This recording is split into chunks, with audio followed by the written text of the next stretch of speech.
From Interior Alaska's most trusted news source, this is the Fbx Evening News.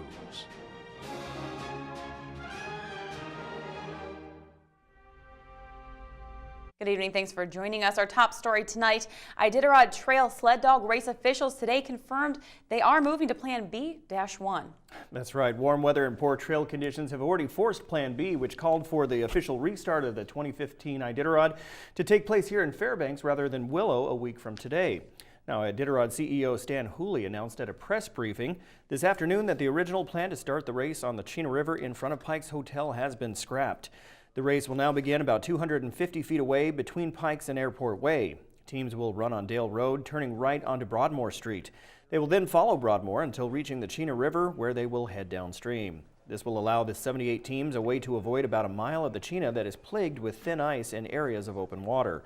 Dale and Broadmoor will be closed beginning at midnight Saturday to allow crews to pile snow in order to construct the trail. There will also be lane restrictions on Airport Road to accommodate buses on Monday. Borough Mayor Luke Hopkins expects a potential 10,000 spectators, including about 1,000 students, to watch the restart. He is urging fans to utilize a shuttle system that will run from the Carlson Center every 10 minutes.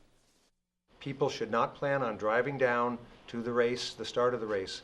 We're going to have the Carlson Center parking lot open for parking starting at well, whatever time they want to show up, but the shuttle buses will be starting at 7 o'clock in the morning on Monday. It's exciting to be at the starting line of the race. It's also very exciting to be at various other vantage points along the trail. So to the extent that there are other viewing opportunities away from this area, I'd say there's a chance for families, individuals to have an equally fun experience. A North Pole man accused of shooting and killing another man during a home invasion has been indicted by a grand jury on additional charges. Matthew Davis was indicted on another 2 counts of second-degree murder in the death of John Adam Chilcote. Davis was originally charged with first-degree murder and burglary in the first degree. According to an affidavit, Davis sent threatening texts to a woman and later broke into her home. The female victim hid inside a closet with her young daughter until it was safe to phone 911. Davis is alleged to have fatally shot Chilcote inside the woman's bedroom and later turned himself in to the North Pole Police Department. Davis is currently being held without bail at Fairbanks Correctional Center. Jury selection began this morning in Fairbanks Superior Court for the trial of a man accused of attempted murder. 39-year-old Richard Walker Lane is charged with 6 other felonies in the case, including second-degree assault. According to court documents, Lane forced his way into a home and assaulted his estranged wife. Troopers say he then attempted to strangle her 4 different times, but she was able to escape and call for help. Lane, who is out of state in Ohio, was extradited to Alaska shortly after. Prosecutors say opening arguments in the trial will begin Wednesday. All right, when we come back, the Tired Iron happened this weekend. Oh yeah, that's right. And today is the birthday of world-famous Dr. Seuss, and children of all over the interior were celebrating in style. Those stories and more when we return. Stay with us. Welcome back to the Fairbanks Evening News. Officials with the Fairbanks Police Department are inviting the public to a meeting tomorrow to discuss reducing crime in the South Cushman area. It's an area with one of the highest crime rates in the city, and new Police Chief Randall Aragon says he wants to change that. A neighborhood watch partnership between police and residents will be formed in an effort to make the area safer. City police have already been assigned to blocks beginning with streets south of 23rd Avenue.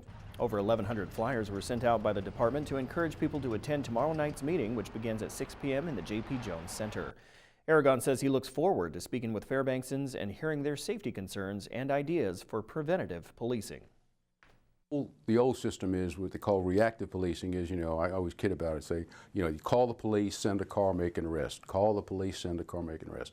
What you're really doing is kind of putting a Band-Aid on the situation. We want to go to the root cause of what's causing the crime in the first place and prevent it from happening in the first place. So what Officer Rick Sweet and others that are assigned to this, they're going to work on solutions, how to prevent the bicycles from getting stolen in the first place, and then coming up and implementing that solution, and maybe the crime rate will go down for theft. The Iron Dog is known as the world's longest, toughest snow machine race. It starts in Anchorage, passes through Nome, and ends right here in Fairbanks. On Saturday, reporter Katie Looper was there and has this story. Today, the Iron Dog competition packed the ice near the Cushman Street Bridge in downtown Fairbanks. Families and fans came out to support the racers. Our Uncle Eric Quam. Go number 20. No, he's been it since '99, I believe. And he's won it once before, so this is his second time winning. Team 20! Number 20! However, on the other side of the bridge, families were playing a range of river games. It's all about the kids in the community. You know, we have hundreds of kids show up here. They're all waiting for the big ping pong ball drop. We got the fire truck hovering over above us here. We have Elsa, Sven, Anna, Olaf, all the characters. If people come down, they can bring a food donation or cash donation to get their pictures taken with those characters. Then they can come down and go for a sling on the moose dirt bowling ride. We have dog sled rides. We've got putt-putt golf, and then the big ping pong ball drop. So it's a lot of fun. And so what we're going to be doing is I have firefighters that are up in the platform truck, and they're going to be dumping ping pong balls down to various age groups of kids. And the kids are going to go over there and scramble to get them with the hopes of winning a Arctic Cat kitty cat snow machine. Players who scrambled up the most ping pong balls received gifts from volunteers at the Midnight Sun Council booth. We're helping out with the ping pong drop. We've been cooking in the tent, and we also helping out with the drop. It's our first time helping out, but we hope to be helping out next year and years after that. The festivities continued all day on the ice during the finish of the unique Arctic competition. Read Across America Day is a nationwide celebration that coincides every year with Dr. Seuss's birthday, March 2nd, which is today. The Cat in the Hat musher and former Yukon Quest champion Hugh Neff helped the interior get off to an early celebration. He and his team spent yesterday afternoon with the local chapter of Big Brothers Big Sisters of Alaska, giving rides and talking about the joys and importance of reading. Sunday also marked the opening of the 2015 Bowl for Kids' Sake fundraising campaign, which is put on annually by BBBS of Alaska. Teams are forming and will collect pledges leading up to April 11th Bowl-a-thon at Arctic Bowl. But yesterday was all about reading and having fun with dogs. And who better than the Cat in the Hat, Hugh Neff, to come on out and work with the kids, talk with them. He's giving some books away. To give back to the kids and to what I consider to be a true Alaskan is really what my life's all about. I like racing and everything, but giving back to the community is really it's a lot of fun, and you can tell these dogs are loving it as well. All right, Joe Cook is next with sports and your weekend recap. Stay with us.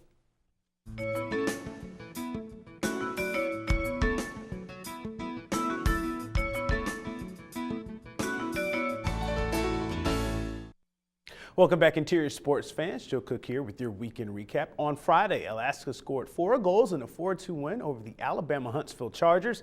Saturday night's 4th goal was a game winner by number 4. Both teams came out firing. It was tied 3-3 at the end of 2 periods. Tyler Morley, he led the Nooks with a goal and 2 assists for 3 points on the night. Carmine Guerrero had a good game, but he couldn't make his 38th save for the Chargers because just 15 seconds into overtime, the captain, number 4, Colton Pareko, breaks the stalemate with a slapper from distance near the blue line. Alaska wins 4-3. They are now 5-1 their last 6 games, their longest unbeaten streak of the year. The Gulf Cup season finale is this weekend in Anchorage. The Alaska Nanic ski team came back with silver medals for the NCAA Central Region Championships over the weekend. Saturday in Marquette, Michigan, UAF had 5 men finish in the top 10, and 3 women were in the top 10 as well. Logan Hahnemann finished 2nd overall to lead the men's team. Jonas Loeffler was 4th. Sophomore Nicole Bates came back to form, leading the women's team with a 4th place finish. Annie Uhl placed 6th. That's her best result this season. And Atina Marquette was 9th overall. Marquette, Loeffler, and Hahnemann have qualified for nationals. The NCAA Championships start March 11th in Lake Placid, New York. The Fairbanks Ice Dogs were nearly stunned on Friday night, but came away with a 6-4 win over the Johnstown Tomahawks. Saturday night will be another tight game. The Ice Dogs started hot, taking a 2-0 lead in the 2nd period after Chandler Madry and Johnny Mueller tallies. The Johnstown scored twice in the 2nd period to tie the game, and the teams would trade goals again in the 3rd.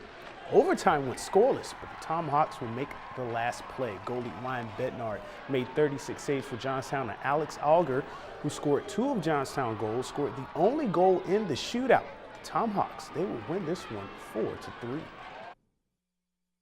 I've done it in the past. I've had success with it before, so kind of had it in my head going forward. And when he played it how I wanted him to play it, he left a lot of that glove side open, so I just took what I had there and luckily managed to bury it. It's definitely a wake-up call. You know, we thought coming in today, we didn't have a good game yesterday. We thought we played better today, but it's not good enough. And, you know, we got to be better. We're going to have a good week of practice and get 4 wins on the road. The 2015 Iron Dog ended Saturday afternoon. Team 20, Scott Fayol and Eric Quam, took this year's title. Team 20 rolled into Fairbanks just afternoon on Saturday. They finished in 41 hours, 46 minutes, and 52 seconds, winning $50,000. This was one of the toughest Iron Dogs to date. There was open water and even bare land on parts of the 2,000-mile trail.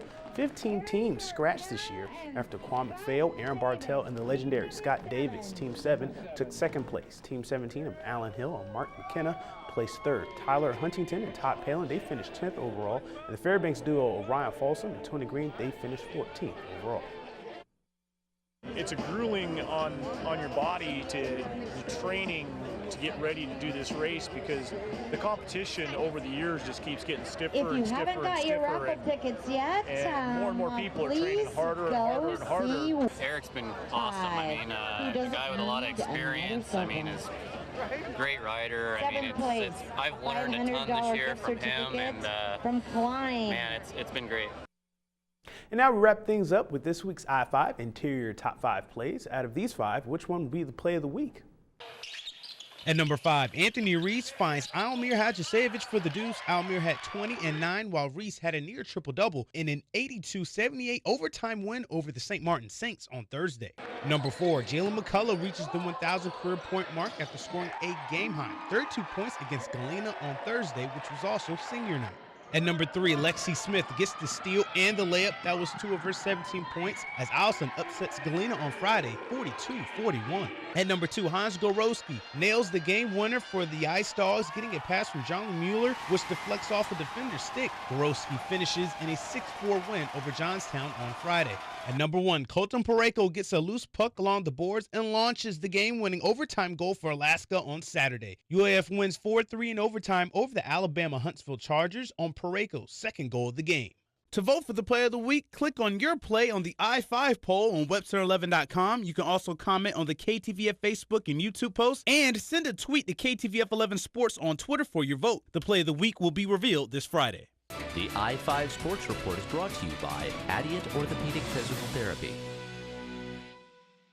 And that'll do it for sports tonight. Mike Schultz is next with your full weather forecast, and we'll catch you next time. Well, start of another work week, I guess. Yes. And it was kind of interesting with the storm over the weekend. But you know, in North Pole, we really didn't get very much. Right. Well, and I understand people were still going to the ice park, and that's where Mike Schultz is right now. Mike.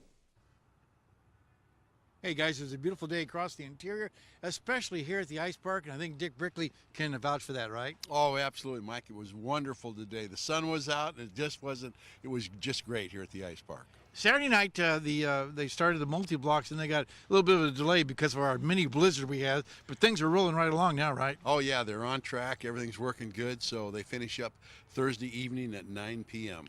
And how many entrants do we have in the multi-blocks? There's 16 actual total multi-block sculptures at this time. I got to tell you, Dick, I came out here yesterday with my grandkids.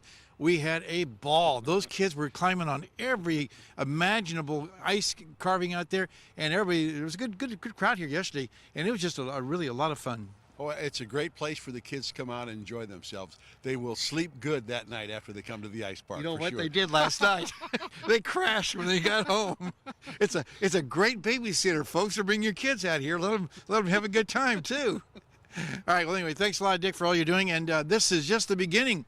Things get rolling with the multi-blocks, and then we have a lot more carvings going on and all the rides and everything. Just a great time for the whole family. Absolutely, and thank you for the good weather, Mike. Appreciate that. It's going to get snowy, though. We'll tell you about that in just a little bit. Speaking of the weather, let's go ahead and take a look at our weather and see what's going on. First of all, we'll start off across with our beautiful photograph. Last night, did you see all the northern lights that were out there? This one was captured by one of our folks that works with us, Joshua Carrasco. Captured the picture of an eagle aurora last night. Beautiful greens and purples last night. We might get some more tonight, too. And as always, if you have a photograph you want to share, by all means, send it to photos at KTVF11.com. The almanac, 29 degrees. That's our high for the day. The low last night, 5. Record high was 50. 1938. In 1956, dropped down to 46 below. sunrise and sunset, 10 hours and 21 minutes of daylight, a gain of 7 minutes from yesterday. Let's go ahead and look at that satellite and radar. And look at all the moisture sitting down there across the Gulf of Alaska and out to the west, just poised and ready to move in here. And we're expecting that on the long range, that will be moving our direction, bringing us a lot more snow to talk about. We'll tell you about that in just a little bit. Across the rest of the state, over southeast Alaska, once again, a nice day at Ketchikan, 43 degrees. Kodiak, a little rain shower activity. Some showers in the Anchorage Bowl, 32 degrees there. Up and down the west coast, temperatures right around 40 degrees at Bethel. Very nice, 1 degree at Barrow.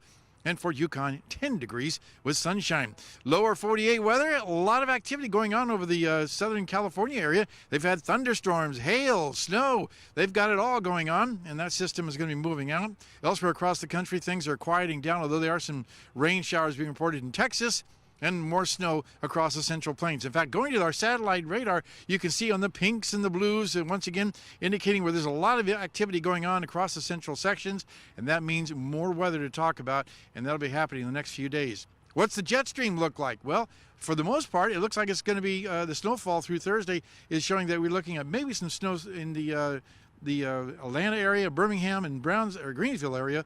But for the jet stream, here's what it looks like. And again, we're talking again about the jet stream mainly moving to the north, allowing warmer temperatures to move in across the south. All right, let's head on back to Alaska and tell you what's going on in our neck of the woods. First of all, in the northern sections, periods of snow in Barrow and Nome. Cloudy skies with snow developing at Fort Yukon. Here in the interior tomorrow, we will definitely have some weather coming our direction. Cloudy skies, light snow developing by evening at Fairbanks, Healy, and Delta Junction. While over southeast Alaska, maybe a little rain in the forecast, a little rain by evening for Juneau, mostly cloudy skies at Ketchikan, and out to the southwest, again, a mixed bag of weather for those folks. Rain and snow at Cold Bay and Bethel, scattered showers for Kodiak, and if you're heading on down to the Anchorage area, once again, looking a little bit of weather there, rain and snow at Anchorage, snow likely in Valdez, and rain showers for Homer. Okay, time once again for our kids' weather. This week, we're talking with the kids from Wood River Elementary School. Tonight, here's a young lady with an interesting story. This is my really complicated weather story.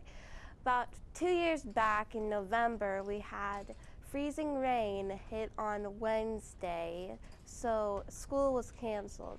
And then that same night, a massive windstorm came through with about 80-mile-per-hour winds, which knocked down a lot of trees. And we all remember that in November, don't we? Okay, once again, tomorrow night we'll be looking to have one of the kids, once again, this time a young man with a picture of a tornado.